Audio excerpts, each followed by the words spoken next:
राधे, हमारा नाम प्रज्ञा भारती। मैं श्री राम कथा वाचिका हूँ। साथ कैसे रहा जाए, एक माँ के साथ कैसे व्यवहार किया जाए, एक गुरु के साथ कैसा व्यवहार किया जाए, अपने बाल बच्चों के साथ वैसा व्यवहार, अपने परिवारजनों के साथ, या हर जिस वृंदावन से प्रशिक्षण ली हूँ। कितने दिन वहाँ रहे? वहाँ पर हम 2 वर्ष लगभग रहे थे।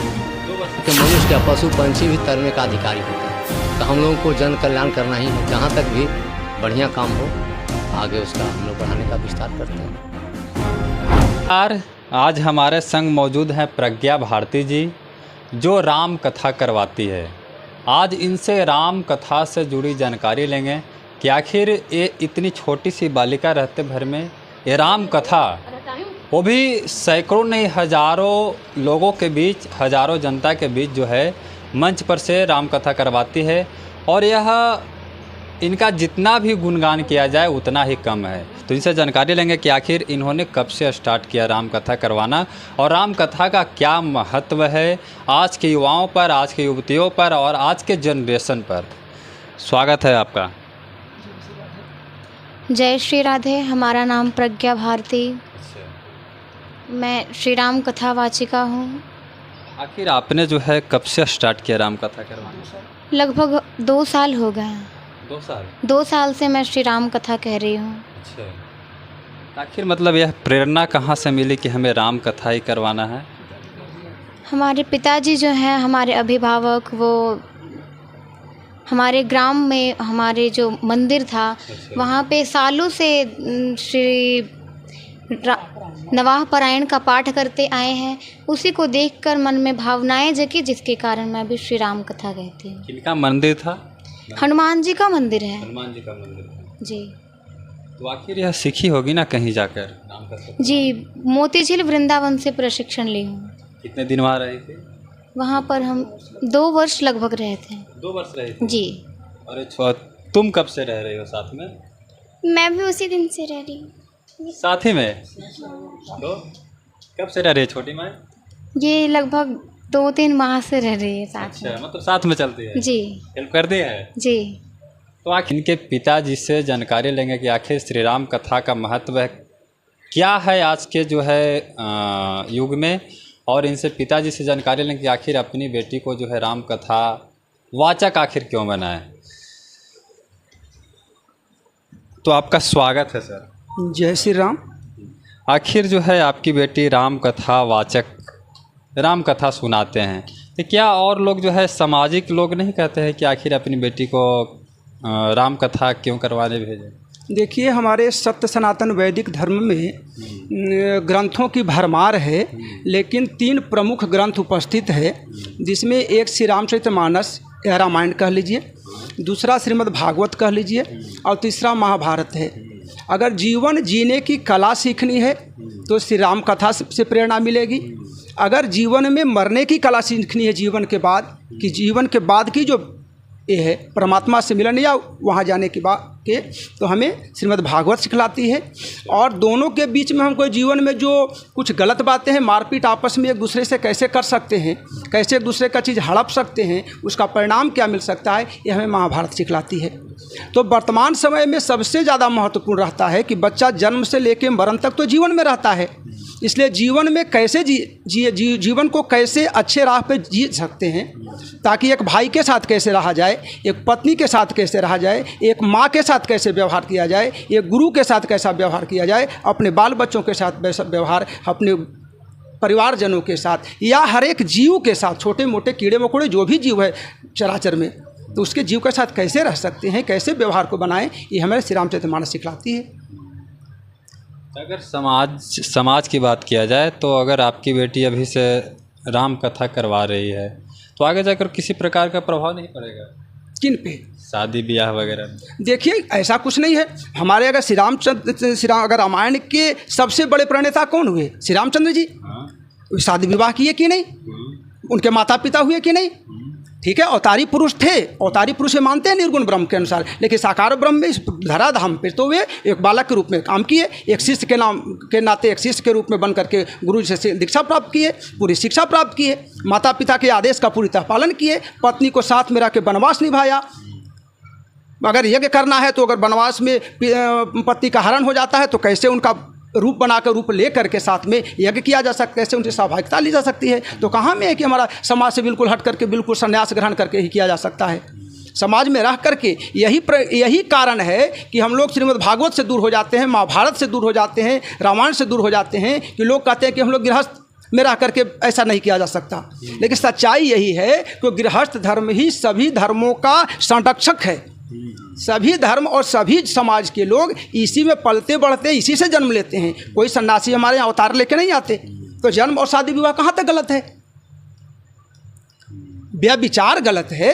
अपने समाज में अपनी व्यवस्था को बनाए रखने के लिए सुचारू रूप से रह करके, संयमित रूप रह करके, और ये करना कोई गलत बात नहीं है।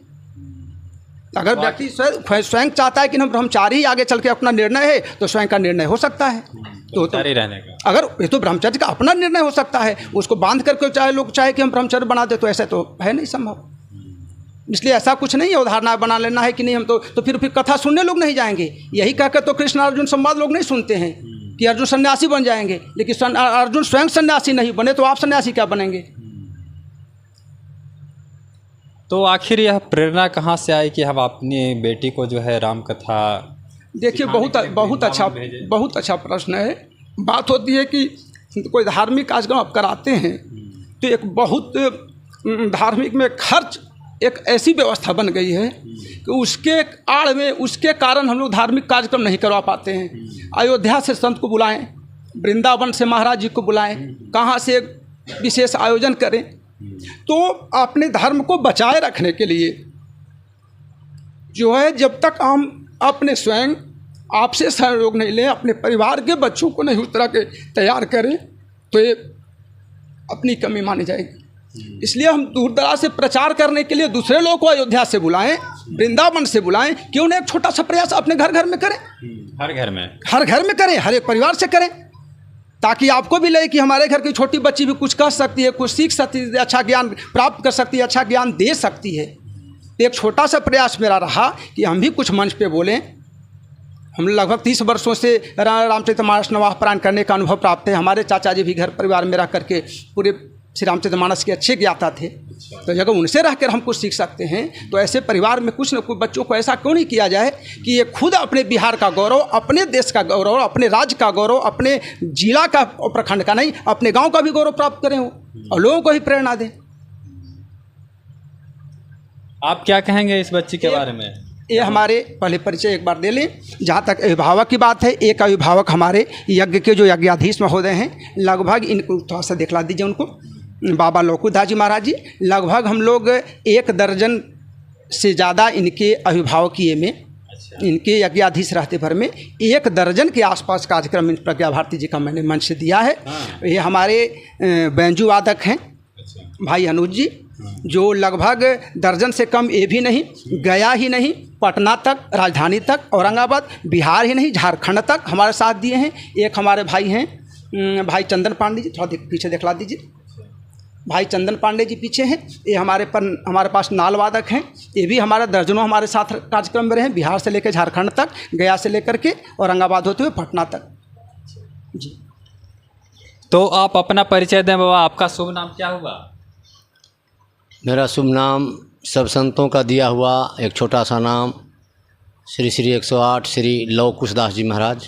अच्छा। स्थान श्री सीताराम बैकुंठ विहार कुंज, ऋणमोचन घाट, चौराहा, अयोध्या। 108 का क्या महत्व? 108 का महात्मा है। अब इसके लिए तो बहुत समय की बात है। जैसे थोड़ा सा मतलब सटीक जवाब दे दिया जाए। जैसे हम लोग 24 घंटा में 21,600 बार हम लोग सांस लेते हैं। अच्छा। तो उसके आधा 10,800 हुआ। अच्छा। इसी हिसाब से माला जो हम लोग बनाते हैं 108 का, तो 108 का माला हम लोग शुभ मानते हैं। अच्छा। तो 108 का ही हम लोग लगा के करते हैं, और संत महंत का 108 ही शुभ नज़र आता है। 108 का माला जपते हैं, इसलिए 108 का ही प्रधान रखते हैं। श्री श्री गोवर्धन महाजग तीर्थ यात्रा अभिमान 108 जग का मैंने संकल्प लिया है। अच्छा। जिसमें 91 नंबर कर्मा पांडे, यहाँ जो प्रॉपर, हाँ 91 नंबर में आ गए हैं 108 में। 191 नंबर। और इसके बाद कहाँ होगा? इसके बाद एक प्रोग्राम है परैया के पास में है, मुबारकपुर। हाँ है। वो है आपका 3 जुलाई से 7 तक, वहाँ देवी जी की प्रतिष्ठा है। आप लोग कब से स्टार्ट किए हैं? फर्स्ट जो यज्ञ कहाँ से? फर्स्ट यज्ञ किए हैं मेरा जन्मभूमि गया डिस्ट्रिक्ट, कोंच प्रखंड, ग्राम ढिबरी, सिरगांव पंचायत। हाँ, मैंने अपना ज़मीन दिए हैं 32.5 डिसमिल। हाँ, उसमें सूर्य भगवान का मंदिर बनवाए हैं। अच्छा। और फर्स्ट 23 फरवरी 2007 को सूर्य नारायण का प्रतिष्ठा किए हैं। अच्छा। उस तिथि से हर साल वार्षिक तो हाँ मनाते हैं। 17 वर्ष तो अपने गांव में ही यज्ञ किए हैं लगातार। हाँ। उसको जोड़ करके ये 91 नंबर यहाँ आ गए हैं। हाँ। श्रद्धा है, भक्ति है कि जब तक रहें कुछ राम चर्चा को आगे बढ़ाते रहें। आखिर यह प्रेरणा कहाँ से मिलती है आपको? कृपा भगवान का हुआ। कौन से भगवान? जो परमात्मा जो जन्म दिया है, जो शरीर को बनाया है, हम तो यही एक ही बात हम जानते हैं। मैं अयोध्या गए 1992 में, 1992 में, अब 92 में गए, वहीं से कुछ भगवान का कृपा हो गया। अपने गांव में मंदिर का निर्माण किए, प्रतिष्ठा किए, तब से इस कार्य में एक संकल्प लिए हैं कि जीवन भर जीवन बचे कि 108 यज्ञ का पूर्णाहुति हो। अच्छा, इसमें मतलब अंतिम श्वास तक जब तक भगवान रखे 108 का संकल्प लिए। अभी 91 नंबर है। इसका कोई गारंटी तो नहीं है, अभी भी कुछ हो सकता है, लेकिन भगवान का कृपा हो कि उतना संकल्प जो है वो पूरा हो जाए। यज्ञ का क्या महत्व है जीवन में? यज्ञ का महत्व तो बहुत बड़ा है, इससे जन कल्याण होता है। अच्छा। यज्ञ में जो हवन होता है वो जहाँ तक उसका धुआं जाता है, वातावरण शुद्ध होता है, परिवर्तन धर्म के प्रति लोग जागते भी हैं। यज्ञ के प्रभाव से बारिश भी होता है, हम सब जीने का साधन भी बन जाता है। जब बारिश होगा तब तो हम लोग कुछ भोजन करेंगे, जिएंगे, चाहे जैसे हर जीव का कल्याण हो जाता है यज्ञ से। और जैसे जो बच्ची है प्रज्ञा भारती है, वो राम कथा करवा रही है। राम कथा से आज के जनरेशन में युवा एवं युवतियों को क्या फ़ायदा है?